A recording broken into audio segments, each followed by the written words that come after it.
Well, it gives me great pleasure and honor to be here with you today. I feel privileged, actually, as I said this to many people before this panel, to lead this panel of brilliant women architects and designers who will be with us today, and for the first time, I think, at Arts Connect to address the issue of cultural heritage, which I think we feel part of this art world as architects and as designers, so we're so honored to be with you today. I come from an organization that is called ICCROM. We have a regional office in the Emirate of Sharjah, but we serve all the Arab states through this office to conserve cultural heritage in all its forms. We can talk about it a little bit more, and I will have my colleague who will be presenting more details on that. My name is Zaki Aslan. I'm the director of this office in Sharjah, in the UAE, and we have been here since 2014, trying to achieve the mission of ICCROM. By training, I'm an architect. I'm a conservation architect, and I've lived in various places before coming here. Notably, our headquarters is in Rome, in Italy. So before I moved here, I worked for 10 years for the same program for the Arab region in Italy. Before that, I was in London, then I was in Canada, and I found myself here in a place that is really active and vibrant when it comes to arts and culture and heritage. Allow me today to welcome a brilliant group of designers and architects with us. And I would like to first call Ms. Hana Sadiq with us.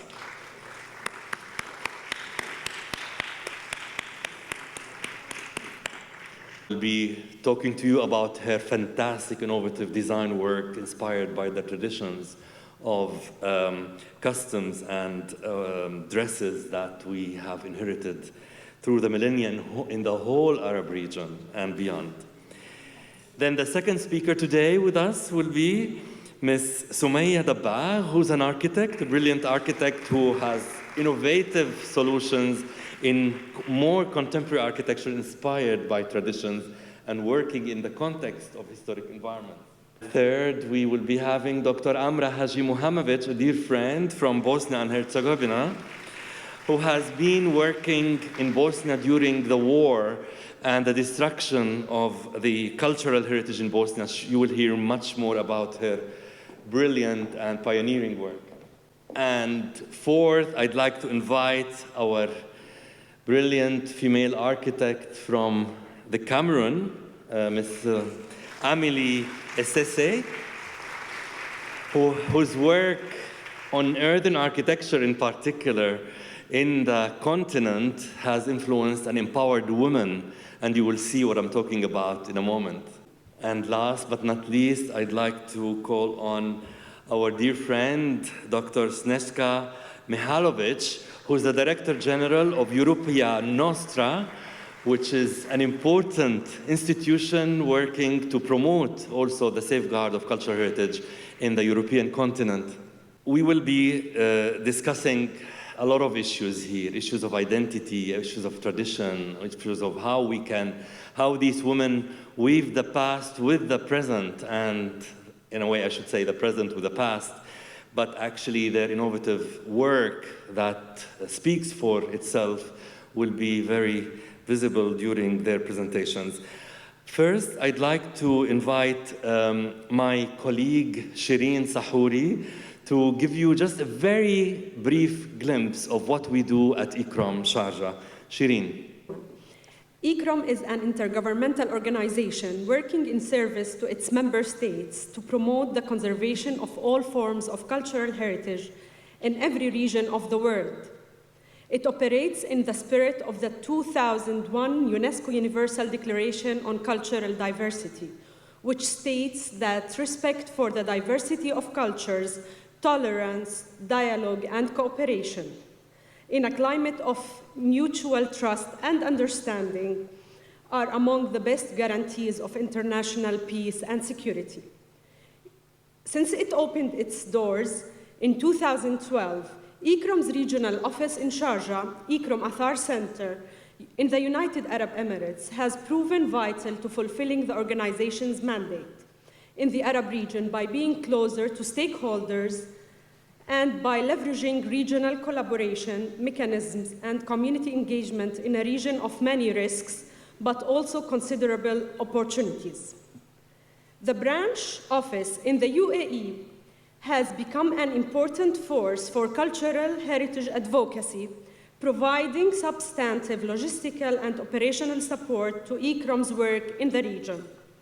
In partnership with Arab member states, ICCROM Sharjah aspires to protect the cultural heritage of the Arab region and to broaden access, appreciation, and understanding of its history.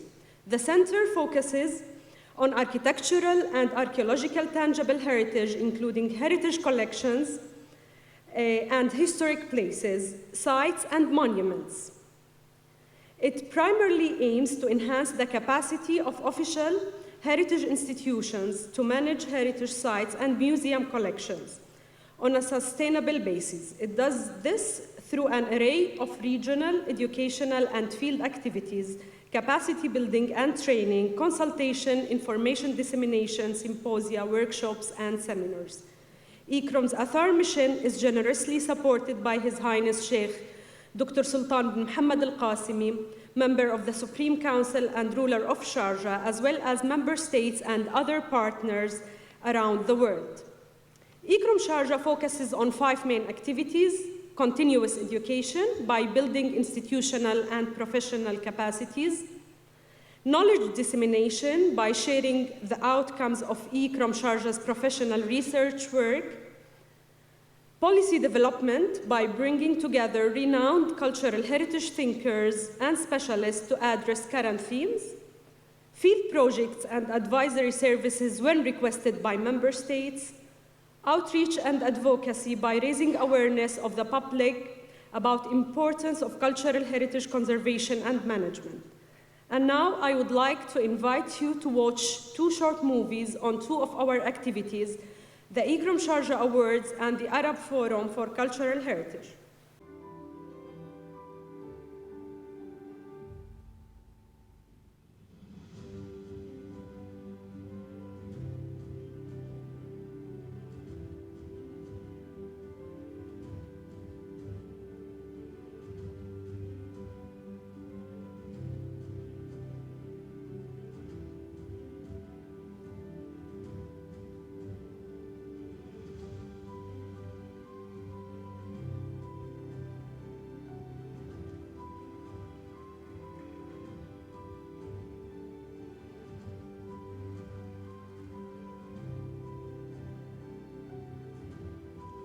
Today we have our brilliant 4 panelists and a commentator at the end of this panel.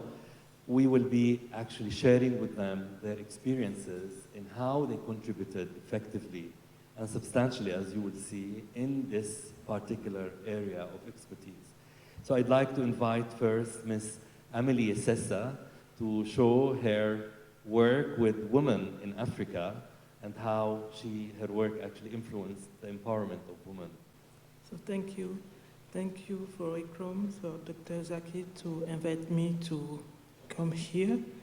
And I want to talk about my work. I work with women who make a lot of things in earth and architecture, but I work with sustainable material in architecture. So we have plants and so on. So I have, my work is women builders in the Central and West Africa. You have nomad architecture of women make a lot of structure and vegetal, for example, in Cameroon, but it's the Central Africa. That is the work with women make in the forest, vegetal. The nomad architecture, we have women too. We have Tuareg, for example, Pular, and so on.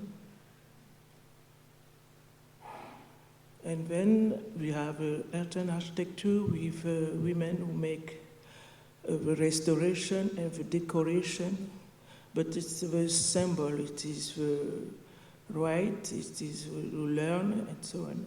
That is the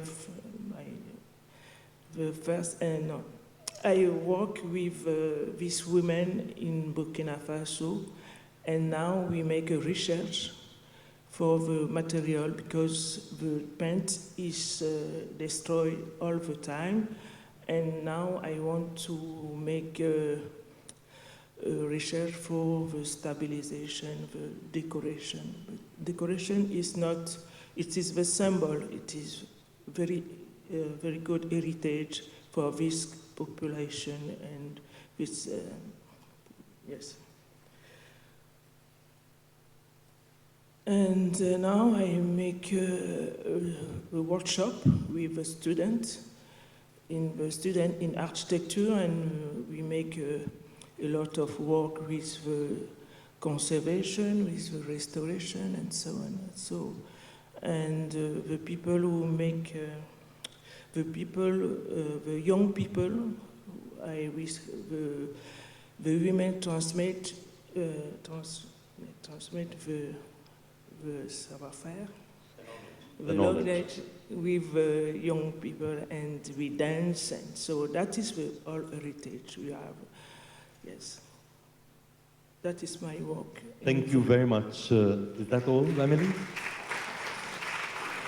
Please, what is the most important thing you feel proud that you have achieved in this kind of work? Thank you so much. For me, le plus important, c'est le partage de connaissances. Okay. And it's sharing the knowledge. Me, I'm architect, but the women is architect too, because they have a lot of savoir-faire, and it's very important.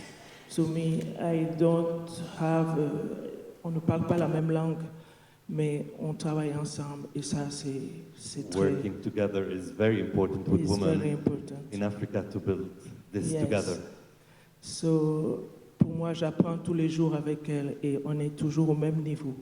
Working with them closely is really important. Thank you very much, Amélie. Thank you. We'll come back after seeing the video.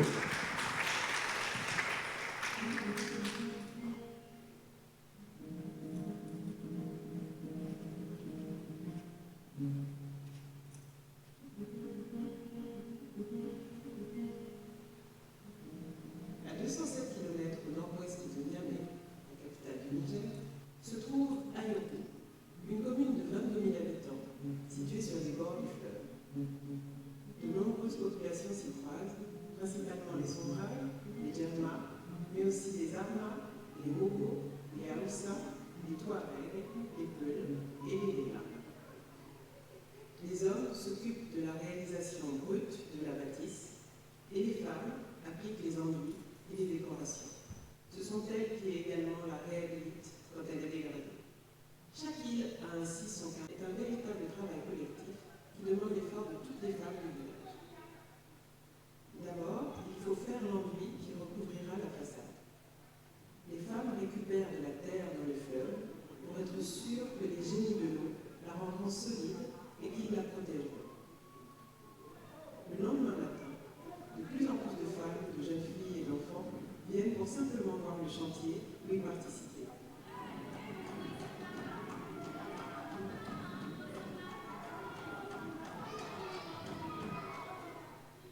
C'est maintenant que va débuter la décoration des murs. Les experts ont acheté des pigments naturels au marché pour faire des couleurs. Une fois la maison recouverte de blanc, Zélie Amido, la spécialiste des décorations, trace des motifs géométriques et Souleymane se charge des dessins d'animaux et des personnages. C'est dans une ambiance de fête que la restauration de la maison se termine.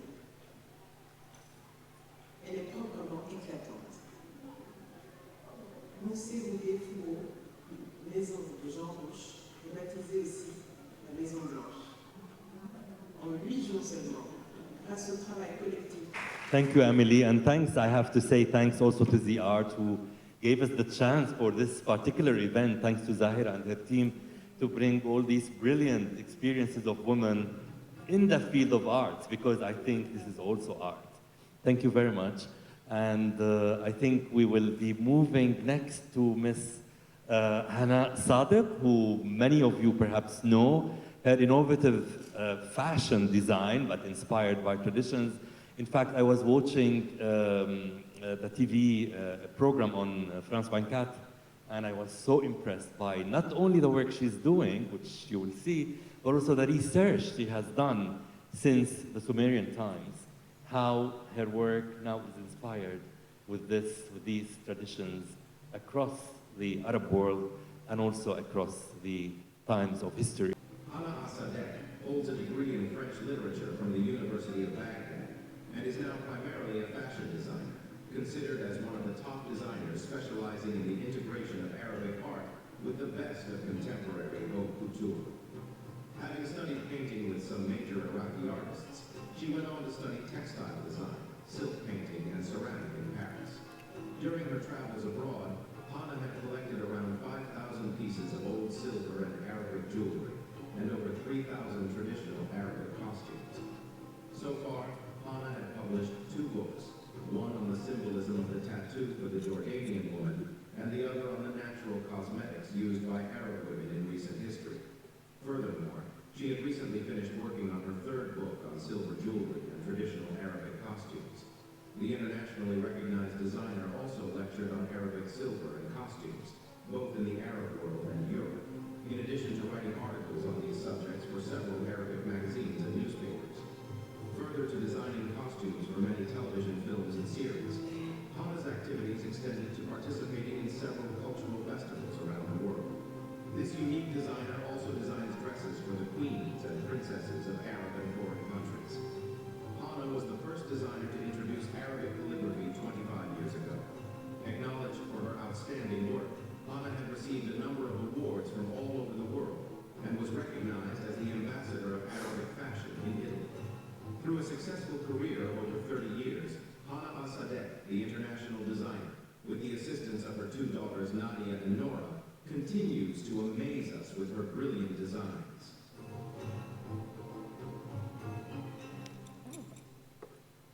Thank you. Thank you. Thank you. Thank you very much. What shall I say about myself?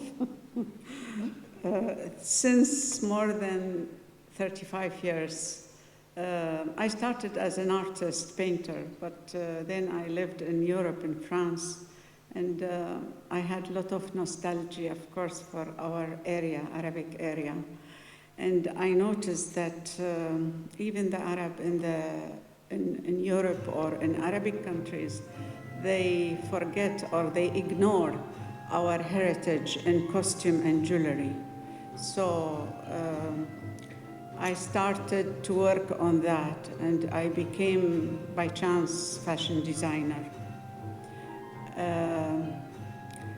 Heritage in these 2 things, I know architecture, furniture, all it needs to be refreshed and to have Arabic touch.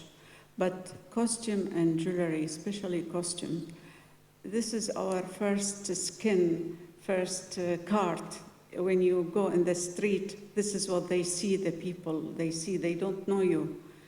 And I was proud. I used to wear my things with the Arabic calligraphy, with always very proud. And believe me, they respect more people who respect their heritage. This is for sure. And when I sit in the metro, when I am standing, they just, because my dress is long and I take care, they just move and let me sit. They respect that. We have to know. Unfortunately, most of the Arab women, they think that if they wear European costume completely, it means civilization. Because the civilization, it was in our area, then it was in the West, and it comes to us. So if we change our house furniture and costume, it means we are civilized. That's not true. Of course, everybody knows. And I work change it, and especially the jewelry. Gold jewelry, all women, they know, when it doesn't keep the heritage. Because each woman, if she has, I don't know, snake bracelet, and the fashion is finished, she wants to change it. Instead of buying, she just melt it and make another model. So it doesn't keep the origin story of it. Silver is not expensive, so they just leave it and make another model. That's why when I studied silver, and you cannot believe how far I went, till the Sumerian, yes. All the signs, it's not by chance. If you see like a pyramid, there is a lot of meaning in it. If you see points, there is a lot of meanings in it. Even the sign of al-kaf, the hand, or the blue eyes, or it is before Islam and very, very 5,000 or 7,000 years before. And I found out from archaeology books that this exists long time ago, and we still keep it and wear it. This is wonderful. We have to be proud of it. So I did some books, one of them about the tattoo, because everybody speaks about tattoo as a fashion. But our tattoo in Arabic countries is completely different. And I made, especially in Jordan, in this area, I made a book about it, and another research about cosmetic. My grandmother, or 60 or 70 years ago, there were no names of a cream and you know, these things for maquillage, but they were beautiful and they had beautiful skin. So I went to Al-Attarin and I found out a lot of natural things which they still use it, but in France or in England, but in a different names. And the last book, it is about my collection, but about our heritage in costume, old costumes from all Arabic countries, from Morocco till Yemen and Oman. Yani 22 countries, Arabic countries, costume and jewelry. And trying to find what is connecting us as Arab. It's not only the language and the religion, it's our heritage. It's so rich. And of course I became, I don't know why, but by chance, I wear my things and they told me it's beautiful, so I started to make it for them. In the beginning, I needed money. My husband died and I was in another country. Iraq was destroyed. So I tried to have some money, but then it became like a fight. Yes, it is. I cannot tell the people what to do, but I can show them what we can do with our beautiful heritage. It's rich, so rich, the art.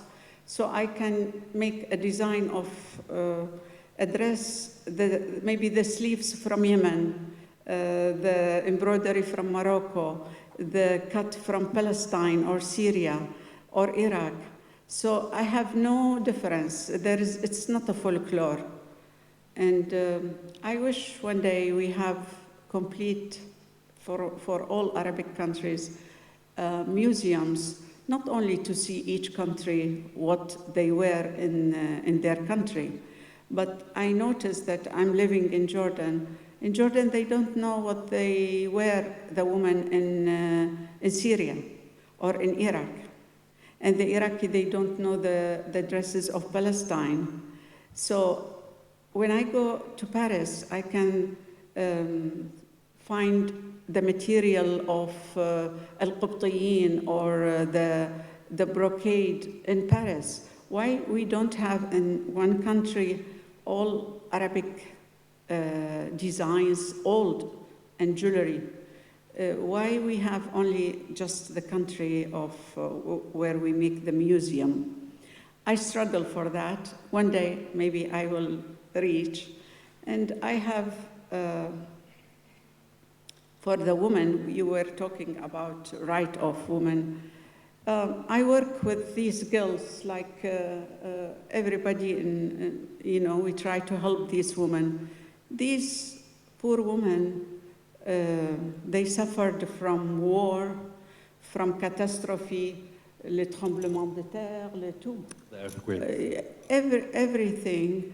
And she is not to make yoga and to say I'm strong or not. She became like a tiger to fight, to have money for the education of her children and to have a bread for them. So it is, yeah. That's sweet. I think we will continue the discussion, Ms. Hana. This is actually a very inspiring, it's a very inspiring introduction to your work that goes beyond the design itself. So thank you very much. You inspired us. We're so honored to have you with us today. Thank you very much. So the third one, I'd like to move to Dr. Amra Hadžimuhamedović from the Bosnia and Herzegovina, whose work took a different direction. You will see what I mean, and the work she influenced after the war and how she contributed to the conservation of the heritage in Bosnia. Usually when I talk, it's either theoretical or very technical. When we were preparing for this, Dr. Zaki asked me to make it personal, so it will not be heritage-focused, but woman-focused. Woman in heritage-focused means this woman. And it is a sort of confession. So sorry for anything what is not usual, because I'm used to deliver something that is sort of scientifically organized and not, I'm not inspirational speaker. The challenges that were demanded to be expressed in my work and in my life are in fact contained in two key words of this conference: sustainability and the ecosystem. Through all my life, I have now realized these two words contain all the challenges that I have been exposed to through my work. Sustainability, that was, and this is the good moment to mention Harlem Brundtland, Norwegian minister, who in 1987, in front of all the male powerful people, coined the syntagm sustainable development. And since 1987, it became a key word in anything what we do. So this sustainability, as she identified, in fact, is rooted in the thread of continuity. And it somehow identifies this time and weaving this thread that enables us to be positioned in the world. Heritage is, in fact, what enables existence. That is that thread of continuity. The other word, ecosystem, is in fact, its root is in Greek word oikos, that means household, house. So the system that is established at the basis of knowledge how to keep, how to manage the household. And this is the time to mention the other important woman in my life, Kanita, a woman that gave birth to me, who died when she was 99 years. And through all her life, although being orphan, very, very small, through all her life, she was a master of recognizing nothing but a beauty in the world around herself. I have never heard her talking about something that she did not enjoy in.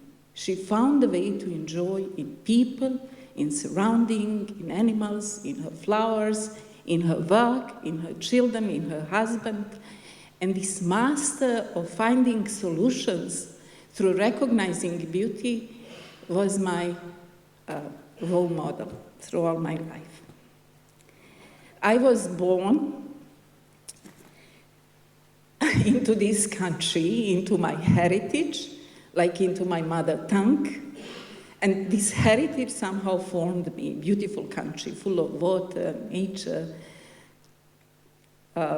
monuments, wonderful architecture. So all my childhood was, in fact, the childhood of a lucky person, and I could dream of becoming, oh, I have 1 minute more, so I have to, of dreaming big dreams, to be Leonardo da Vinci or, whatever. And these big dreams looked to me possible at the day when I was honored as a child of 13 to be, to greet this person. I don't know if you know who is this. This is Tito. It's much more than Dalai Lama or something that was at that time in Yugoslavia. So this honor to greet him on behalf of all children of Yugoslavia was something like really great. And when I was standing in front of this figure that was almost like deity in that communist period, what I was thinking, oh my God, I'm as tall as he is. So my self-esteem was raised and the gates of possibilities were open at that moment. I was studying in Sarajevo and Belgrade, so with the very famous professors like Bogdan Bogdanović, Ranko Radović, this is me, at that time pointed with this arrow, preparing to build the cities, urban planner and the architect. However, in 1992, the town in which I lived was besieged. Here you can see heavy artillery. No bird can enter Sarajevo. From 5th April 1992 to 29 February 1996, no food, no water, no electricity, no communication with the outer world. And I was working, being mother at that time, and being daughter to my old mother at that period. So this siege, in fact, showed to me that the war is, in fact, a result of violent efforts to remake the world in another image. What could I do? So that heritage involved portraits suffering of people and this violence against those who do not have a power. So it was war over heritage, war with heritage, and war by heritage. So these are some images of how this destruction looked like. Cities were leveled to the ground, mosques, churches, houses, all of that was destroyed and turned into the heaps. What I understood is that everything is about the people. This nexus between heritage and people became a lesson that I learned at that time of being powerless. Not only in Bosnia, but also in Jerusalem, in Hebron, where I worked after Bosnia, in Mosul. And the challenge that occurred to me at that time, to this lucky child, all of a sudden besieged and powerless, was resisting war. How can I contribute to social trauma healing and peace building when I do not know anything about weapons, when I do not have any kind of political power to stop the war? Through heritage rebuilding. That's how everything started. So I started advocating that heritage has a power to establish thread of continuity and to establish the power of community that was destroyed, so that heritage is a powerful tool for peace building. So I started working for peace over heritage, peace with heritage, all the diversities, and peace by heritage. So in 2001, a unique institution at that time was established called Commission to Preserve National Monuments, and I was asked to profile it, to construct it. It was established by International Peace Accord. I was the head of the institution, and there is the list of different diverse responsibilities and the work. It was very political, administrative, office building, diplomatic, etc. So what, in fact, also I was faced at after the war is the second challenge, managing diverse tasks with diverse roles. Family, working with inside, managing my family, managing my work with students, politicians, communities, with my friends, and also answering to my aspirations, ambitions, interests, etc. So how could we answer to this challenge? Through multitasking, development of multitasking, and developing the skill of prioritization through combination of unity and diversities. That means that I worked in parallel. Each of the projects implemented by the Commission to Preserve National Monument was at the same time, so we were working this administrative, legal work, political work, etc., but also working at the site to empower the community and to raise the capacities. So each project of conservation was raising capacities. And you can see my female students working at this reconstruction, different sites. Houses were extremely important for empowering women. And here you can see my children were raised at these ruins and the sites with the hope that they will become reconstructed building one. These male persons were supporting me, older and younger, while taking care after them. This family, as you can see from these faces, and this is not a fake and a pose, very powerful and very happy family. I was raised with 3 much elder brothers. My father was 47 when I was born, so I had 4 very strong paternal figures in my family who were not afraid of women, who were not behind the women, or who did not want women to be behind them, to be successful. They were with us, with my mother, with my sister, and with me. And that is the condition in my family. Now I have 4 very successful children, grown-up persons. So this experience had to be somehow told, so I wrote several books, and also I felt that it should be somehow transferred wider as some kind of experience and knowledge to other situations. So I participated to drafting some very important documents, doctrinal documents that changed the perspective in the world, like the Faro Convention that changed this discourse, heritage discourse, the Faro Convention, the curated paper World Bank and UNESCO, case studies on reconstruction by ICCROM and the ICCROM. Dr. Zaki was a key figure in profiling this project. Then also Council of Europe resolution on cultural heritage in crisis and post-crisis situation, and some others. So the heritage that I worked on, the sites, looked like this. This is the city of Stolec. When we started working, now it looks like this. This is the other city. So this energy starting from zero, in fact, became the strategy, national strategy, political. So hundreds of monuments were restored, cities. So this is the mosque that was totally destroyed after its reconstruction. And of course, those who were children when it was destroyed, now standing in front of reconstruction. All of these cases are used as a showcases when I teach. So teaching at the sites is much more powerful than teaching in the classroom. That's what I believe in Bosnia, in Palestine, in Mosul as well.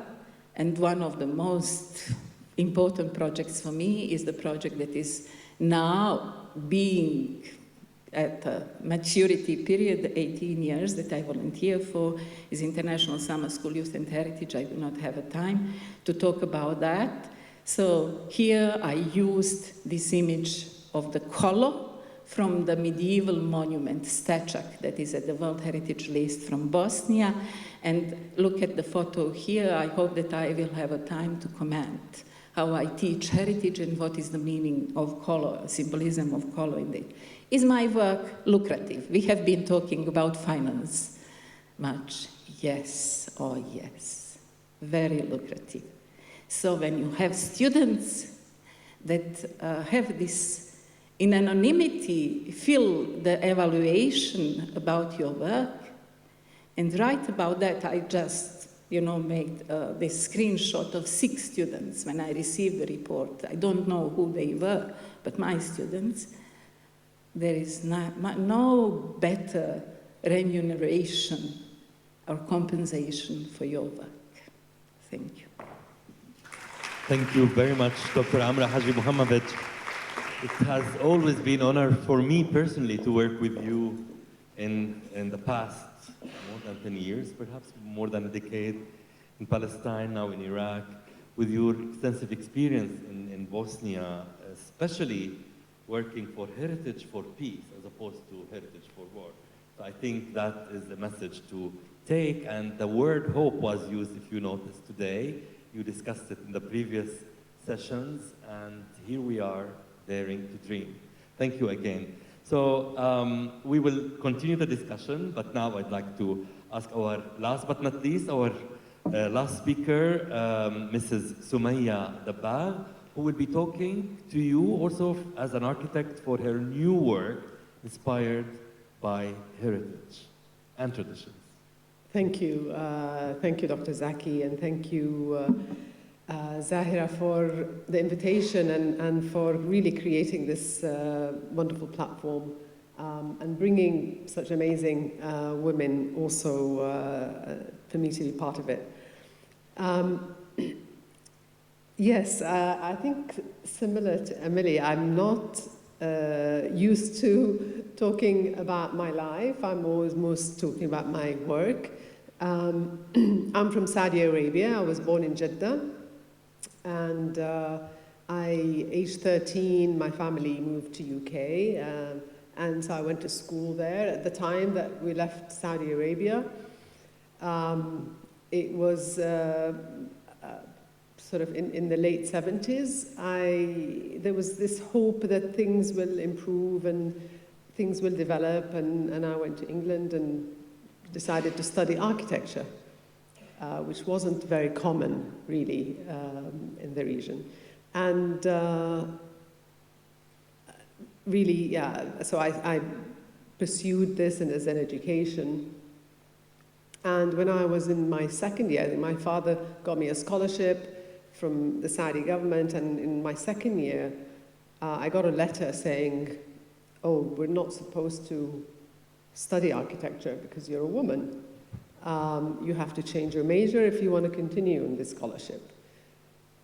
And I went to my parents and we discussed it. I said, definitely, I have no intention of changing my major.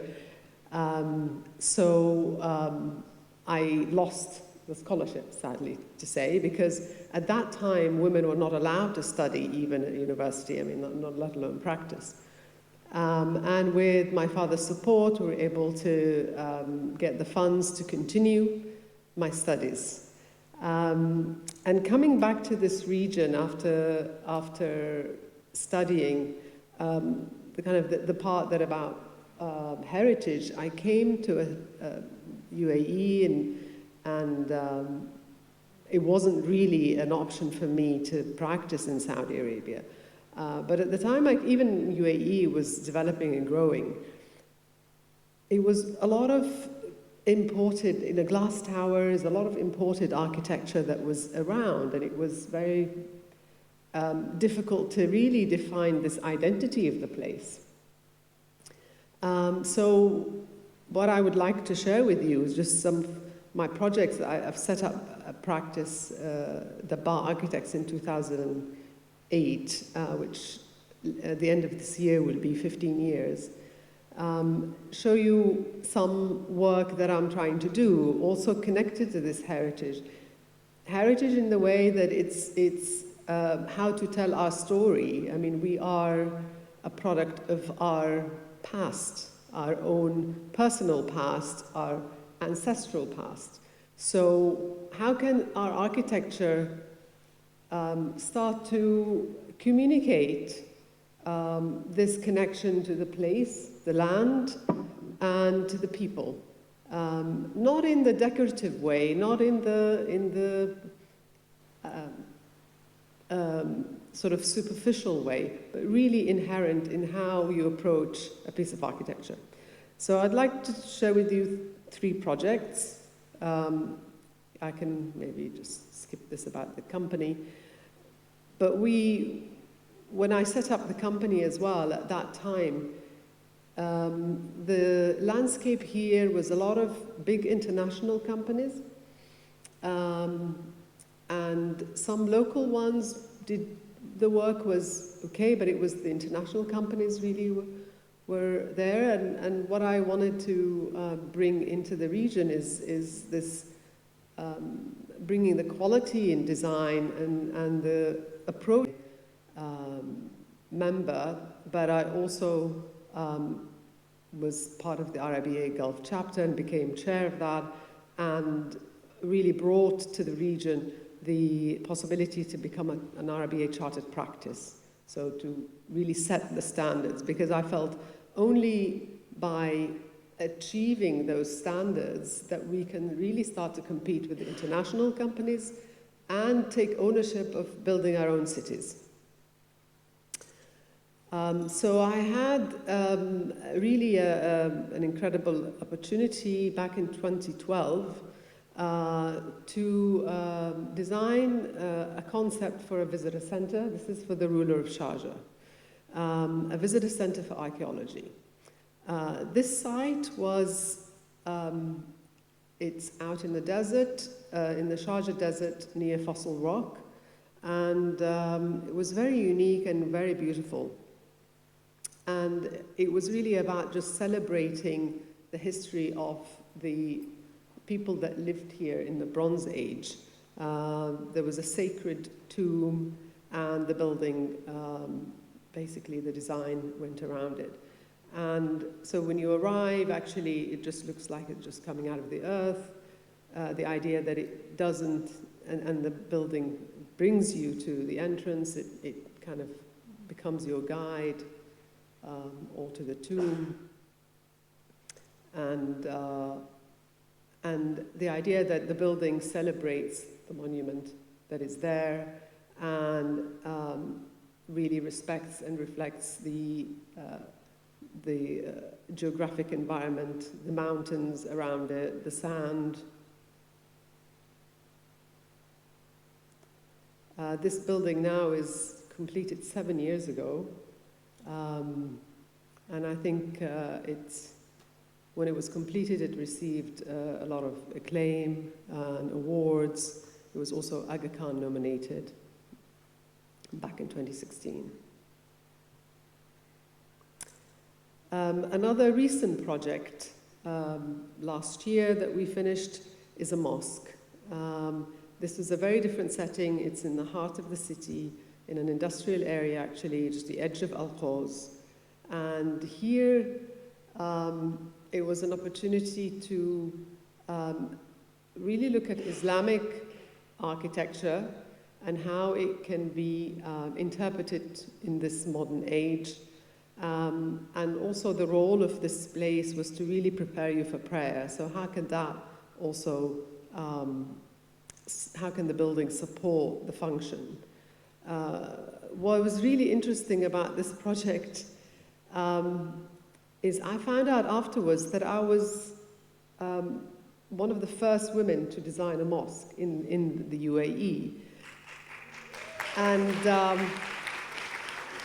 I was surprised by that, but I think also, I mean, a little bit saddened because, you know, why are there not more women designing any building, I mean, a religious building?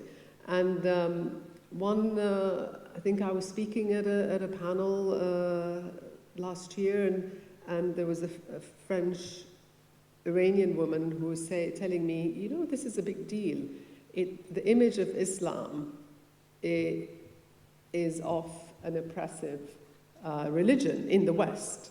So this actually shows a different light about it. And so from that perspective, you know, I love what I do and I do what I do, but I think you don't realize the impact that it can have. So it's very encouraging. And in terms of being a first, also there's another story. I was shortlisted to be Principal of the Year in 2019 in an architectural Middle East Architects Award. And I was very excited. And then when they came and called the people shortlisted, I was actually shocked that I was the only woman who is heading her own company in the region. And glad to say that I won that year, but I was also saddened to find, because my impression was that maybe in Saudi there's not many women, but in the region there are more. But I think that statistic is that women are a minority in the business is regional, it's global.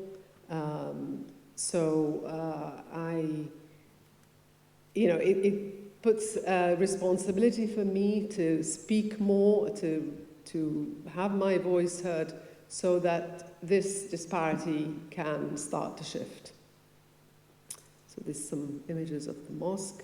Again, we're very proud to say that this also won a number of awards and was also Aga Khan nominated. This is here in Dubai, it's on Sakim Road. Sakim Road in Dubai. Another project we're about to start construction, it's a museum in Al Ain. It's an interesting project because it has a fort which is made out of earthen architecture from 1900, and it has a 1970 modern building which was built at the time of Sheikh Zayed, and His Highness had, this was the first museum in the UAE. It was a museum of archaeology back in '71. So we've been tasked with conserving those two and creating an extension. So continuing a story that existed in the site. It's near Al Ain Oasis, which is a 7,000-year-old oasis, and creating a new extension that will have a dialogue with the others and a connection with the others. Yes, I think these are some of the awards that we have received for our various projects, which we are proud of. But I think, if my work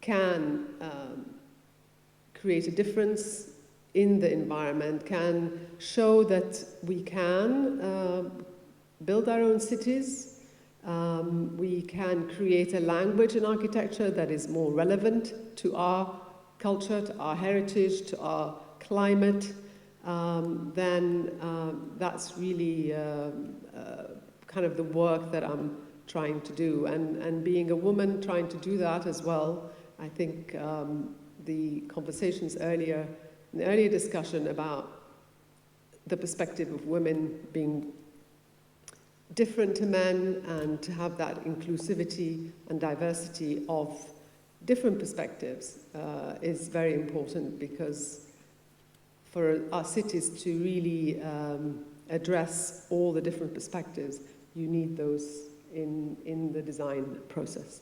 So thank you. Thank you very much. Thank you, Sumaya Dabbagh, for a fabulous work you do. If we know like all mosques will be like that, we should always go and have women designers of mosques. I really love the design. Okay, well, that's personal perhaps, but anyway, I had to express it. Thank you very much. I think you should all be proud of everything you have achieved. I think you talked about challenges, but also you had ambitions. You achieved, I think, maybe without realizing, you have achieved a lot of your ambitions. I could remember what Amra showed with Tito. I think that shows.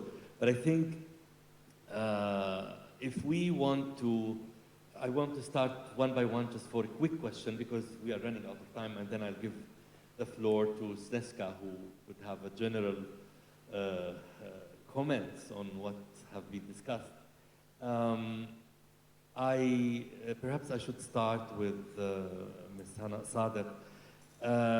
You talked about, your ambitions and how it is important to have this heritage, in a way, for all Arabs to know about this heritage, know about their other, Arab countries and Muslim countries. They should know about each other to have a heritage that they can take forward, they could inspire from, they can, be a contributor to its continuity and innovative approaches. If I ask you, I know that you feel like you had a dream in a way, and if I ask you that dream, what would it be in the sense of, in the context of this conference, Dare to Dream? You are still a dreamer, although you have achieved many of your dreams, but what is your dream if we ask you today as a woman designer for women also, customs?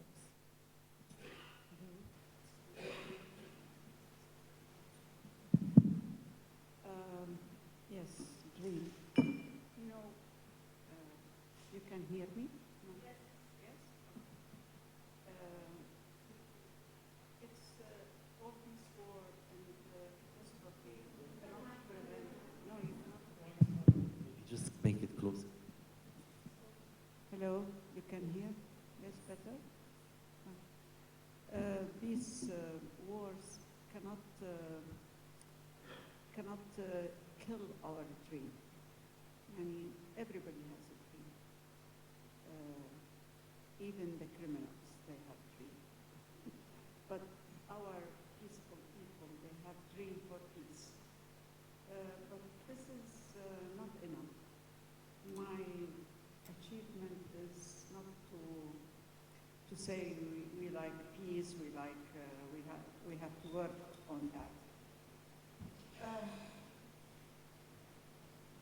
Let us start with something serious, like putting heritage in our les études, in the school, yes. From the beginning, when the children, they have to know. It's not to let them forget our heritage. They have to learn about it and to make workshops for them from time to time to go to museums, to see these heritage. Second thing, I wish, my dream also, in each Arabic country, or maybe other countries, one national day. They make national day in the UN for everything. Why we don't make in Arabic countries, each country, one national day, wearing our costume, even the worker in the bank, in the office, the children, they come to the school with the little shirwal or a dishdasha, or why not? Maybe in the Gulf they still have heritage. I appreciate that. But in the Middle East, we started to lose that. So this is a part of our struggle. Maybe we cannot have bombs or airplane to fight against, but with our heritage fight.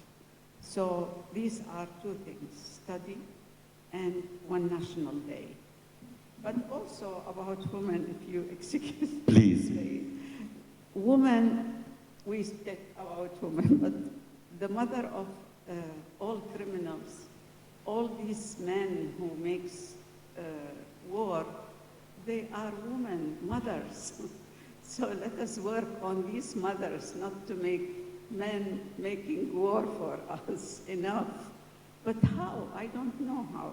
Maybe you know. Anybody, if have any answer, they can tell me, because all wars comes from men, not women. Even when we had women in power like Thatcher, she didn't do anything. So what to do? We have to teach their mothers how to make good men, peaceful men. What do you think? Thank you very much. I think, yeah, there is an important message here, which was in a way discussed about the generation and education and the role of mothers. I think it's really important, but also education in general, schools and all that. I think that is very, very important. Shall I move to perhaps to Amra? I know that she, with all her long experience and achievements, even when you did the peace treaty, even like you worked on peace and the Dayton Agreement, all that. But I think I feel like you still want to achieve something, but I feel sometimes when you show the summer school that you are having by disseminating the knowledge that you have acquired throughout the years with others, seems to me is quite, that's my impression. But maybe, can you tell us a little bit more? This seems to me that is your dream. Maybe I'm mistaken. Correct me if I'm wrong. Thank you very much, Zaki. So, I celebrated my 60th birthday 2 years ago, and my children, for that 60th birthday, bought me ergonomic work chair. And it was covered with stickers, 60 stickers, and on each of these stickers, they wrote why they love me. So, because I work. Then, when I was 60, I decided that I have 50 projects in front of me, and I dream of working on all of them. But the one that seems realistic is this, that I have been volunteering 18 years on, that is about, in my personal case, that in my microcosmos, is about both sustainability and building ecosystem, that oikos. And that is House of International Dialogue and Research that has as a heart of its international summer school for master, doctoral students and young experts from across the world, especially from those parts of the world which are affected by conflict, where at the case of small town toilets that was leveled to the ground in 1993, where the people suffered much, they were tortured, etc. We started 18 years ago with a tent camp by the river bank, teaching how peace can be built, how human rights can be achieved and claimed through and by heritage. And now, when it is 18 years old, and when we have a wonderful partner since last year, ICCROM Sharjah, contributing to it, we hope, I personally hope that it will become center in the world, in a small town, in a small country that suffered much, talking about the hope and the dreams through establishing this thread of continuity and ecosystem. So I'm inviting anyone who can support that dream to contact me or Zaki, because we are now... Thank you. We're so honored, actually, as ICCROM to partner with this, because we believe in what you're doing. I mean, all our work is really about people and how people can empower, you know, the field, in our field. And I'm so happy to have also one of the people who we supported here with us, who went with you last year in Bosnia. So Ahmed, who is from Syria, and we had other people from Iraq and other, so I think that is really something to celebrate. So thank you, Amra, for having this initiative. We came late, perhaps, with you on that. You've been doing that for many years now. So, but I think this is This is a real important dream, I believe. So thank you for being what you are and what you do. Thank you, Zaki, for all this. I will move to Amélie before moving the last time, the last question to Sumaya. Amélie, you have empowered women. You have worked with women. Women are contributing to the art of these buildings. Women are the ones who are actually making these buildings beautiful. It's not men. Men perhaps bring the material, I don't know, but you are doing the nice things, the beautiful things. Where you think, what would you like to do next now, if you want? I know that you are also happy with what you've done. I met you at the Terra conference last year, and I was so impressed by the work you have done, because we work also on urban architecture. So where do you think yourself going next? What do you want to do next in order to achieve your dreams? Thank you. Now I want to make a lot of research with the women, because it's important for her to have economic process to develop her research, her work. And now I don't have a fund pour continuer le travail que nous sommes en train de faire.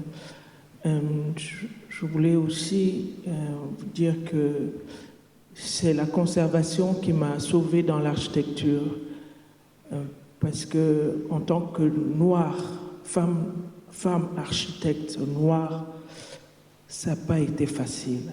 Et j'ai pas voulu parler de ça mais c'est vrai que, comme ma collègue architecte, c'est le patrimoine qui m'a sauvée et le travail avec les communautés.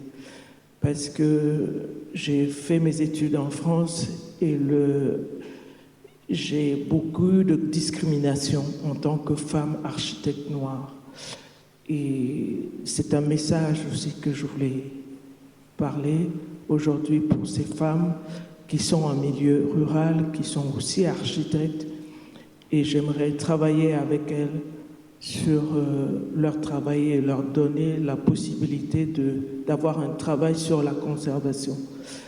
Et je pense que ICCROM et les autres institutions devraient travailler sur les femmes et le patrimoine architectural parce que c'est un message, puisque nous sommes des femmes, et c'est vrai que dans notre métier, on a toujours parlé des hommes, et c'est un véritable challenge. Et je voudrais aussi faire un appel de fonds, parce que je dois partir sous moi, et pour l'instant, nous n'avons pas de fonds pour continuer le travail avec ces femmes au Burkina Faso. Fantastic, but actually what you have been doing now and showing people, I'm sure you have a lot of support. In fact, Amélie wanted to highlight the role of her education as a conservation architect, and she believes that conservation of the heritage, really learning from the past and taking this further, especially when we talk about urban architecture and how it is important to keep these traditions for the future as ecological solutions as well for the environment. And she wants to continue her work also with the women. So despite the limitations of funds, but I'm sure there will be some ways to overcome such obstacles, especially when we talk about sustainability, when we talk about the future of our architecture, when we talk about sustainable architecture. I think what you're doing is also important from that perspective. One day, for example, the celebration, one day for architecture and conservation in the world. Why not? Right. It's the same proposal that we had from Hana here. So I think that's quite important. Thank you, Amélie. So last but not least, I want to reflect a little. Zaki? We're nearly done, but I want to give the final word to Sneška before a very quick question to Sumaya. So that's all. And Yeah, then I we, hope. and Yeah, then we you go. move to the wrap up because we're late. Yeah, Okay. Thank you. We so started late, by the way. Just I'm watching. Yeah, it's nearly an hour now. Okay. All right. It's okay. I hope you bear with us because I think this is really interesting. Don't you think so? Okay. Sumaya, maybe in a few words, what message you would like to give people on this day, Women's Day, with the work that you have done, with the challenges you have mentioned, actually, as you know, a woman architect, and also finding yourself sometimes you're the only woman responsible for, you know, an award like the one you mentioned for the Middle East. What message you want to give to women, not only architects, but also other women from the perspective of the work that you have been doing and contributing, you know, to continue the traditions, of course, with innovation and with creativity. Yeah, so there'll be maybe two answers from an architecture point of view and from just a female human point of view. I think firstly, I think we really need to reframe how our cities are built. We need to build cities for us that is relevant to our culture, our heritage, our climate, as I mentioned earlier. And the only way to do it is really by creating an environment for homegrown talent to thrive and start to take ownership of this task and not to delegate it to foreign companies who are here. I mean, we owe them a lot because there's a lot of expertise that we lack, but I think we need to build that talent, the expertise internally so that we can, especially in the Gulf region, can start to create our own cities, shape our own cities. And that's really through education. Education. So that's really a dream, is to see our cities that are built by the talent that we have. And I think, you know, we need both men and women to do this task. There is also very few men from the region who are building in this area. So this is a communal, I think, a task that we need to take on. And sooner rather than later, because now in Saudi Arabia, for instance, there's a huge spur of development happening, and it's really now to seize that moment there. That's one. On a personal level, I think women bring a different perspective, and it's a richer environment that we live in if we are inclusive with women. Women in the previous session, they were talking about the energy of the inn, the inclusivity, intuition, all these qualities. I mean, as a community, we need them both. We need also the input from our elders, the wisdom that they bring, the stories that they tell us. So all of these parts of our community are important, and I think the more they are reflecting of, the demographics that are, we're really very mixed in this region. There are people from all over, and the more these demographics are represented with a voice, the richer our lives will become, the richer our societies will become, and I think this is really the future. I think we can't keep it as we have been doing, very narrow perspective on, on how we should live our lives. So thank you very much, Sumaya. That's very inspiring too, and it's an important message. Last but not at least, I think it's time for Sneška Mihailović to give us her reflection on what have been discussed. Of course, that was a very short and I know that we are running out of time, but maybe in a very short manner, Sneška as Director General of European Nostra, but also as co-chair with the Heritage Climate Change Network, with COP28 coming up soon. Do you think this, and of course as a woman director for many years now, more than a decade of this important organization, what are your impressions of the discussions here coming from a different region? Would like to go there, please? But please, shortly. I want to do a standing ovation to these ladies, so that's why I want to stand to make the reaction. I think they all... Do you hear me? Yeah, this is working. I just would like to congratulate ICCROM, Dr. Zaki, that you have brought, for the end of this day, dedicated to the topic Dare to Dream, 4 extraordinary women from different countries: Jordan, Saudi Arabia, Bosnia-Herzegovina, Cameroon. 4 women who dared to dream even when they were living in the nightmare, like Amra, who lived in Sarajevo, what she lived.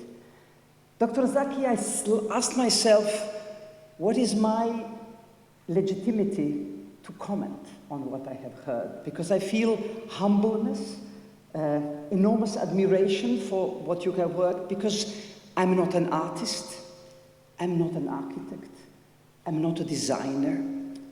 Who am I? What I am? I'm a humble lawyer, imagine, as an academic background. But all my life, I have dedicated to building bridges. The only bridges that I can build, not being an architect, as the bridges between people. Between people, women and men, hearts, minds, souls, across borders. And I also come from a country which does not exist anymore. In fact, Amra and I were born in the same country, and that is Yugoslavia. I was born in Belgrade, Amra was born in Stolac. That we live in, if we are inclusive with women. Women, in the previous session, they were talking about the energy of the yin, inclusivity, intuition, all these qualities. I mean, as a community, we need them both. We need also the input from our elders, the wisdom that they bring, the stories that they tell us. So all of these parts of our community are important, and I think the more they are reflecting of, the demographics of our, we're really very mixed in this region. There are people from all over, and the more these demographics are represented with a voice, the richer our lives will become, the richer our societies will become, and I think this is really the future. I think we can't keep it as we have been doing, very narrow perspective on how we should live our lives. So thank you very much, Sumaya. That's very inspiring too, and it's an important message.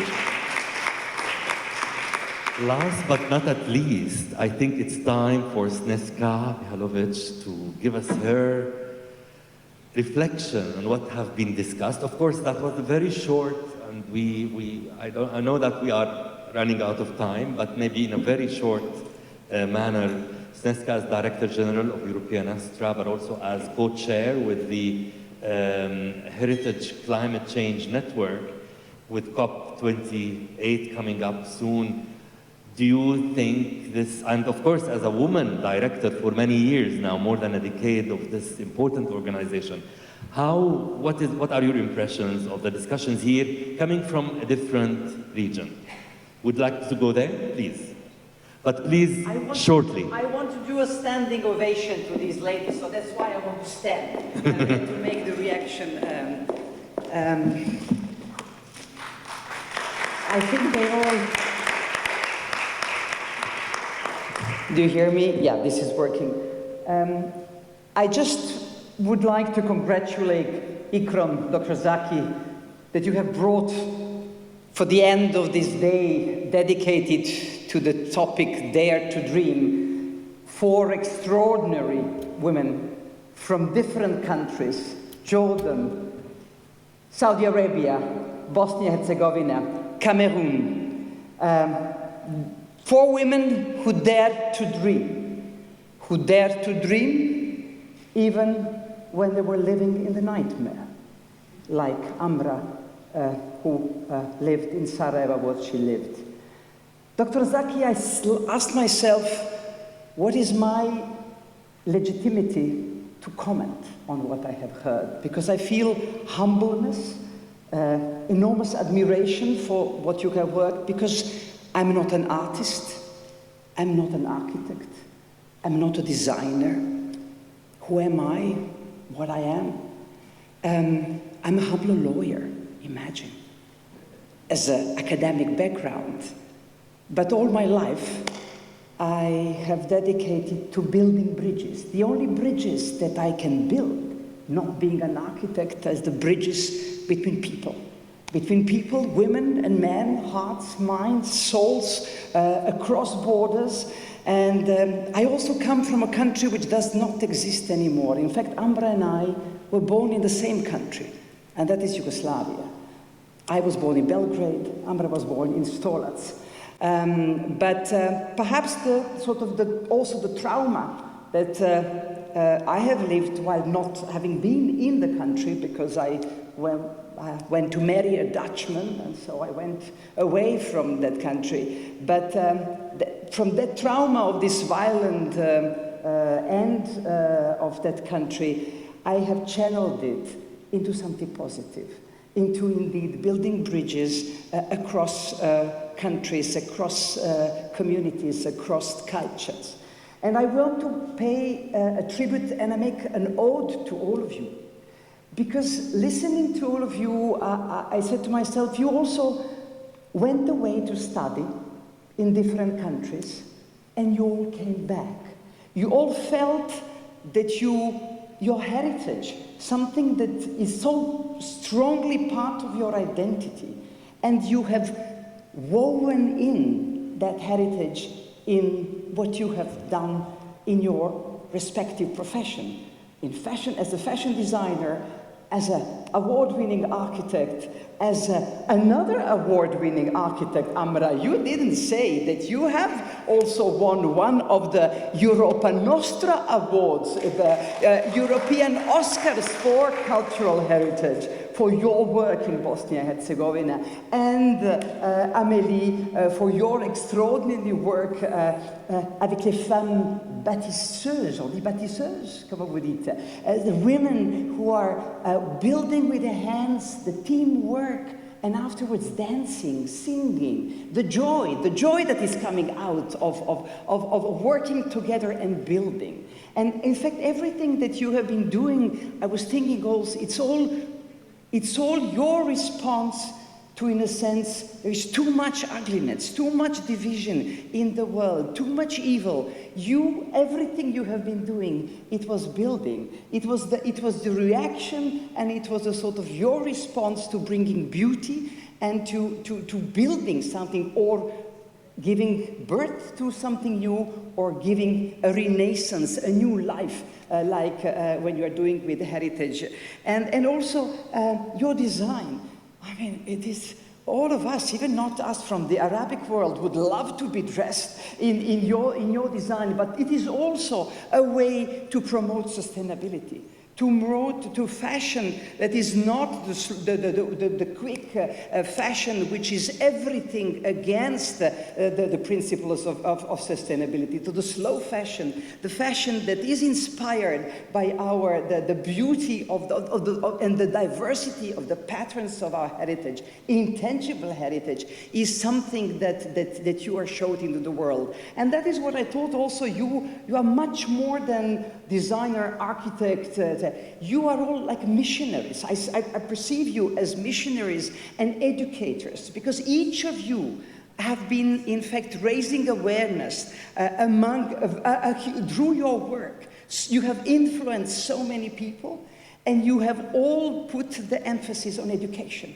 All of you, in fact, are educating all ages.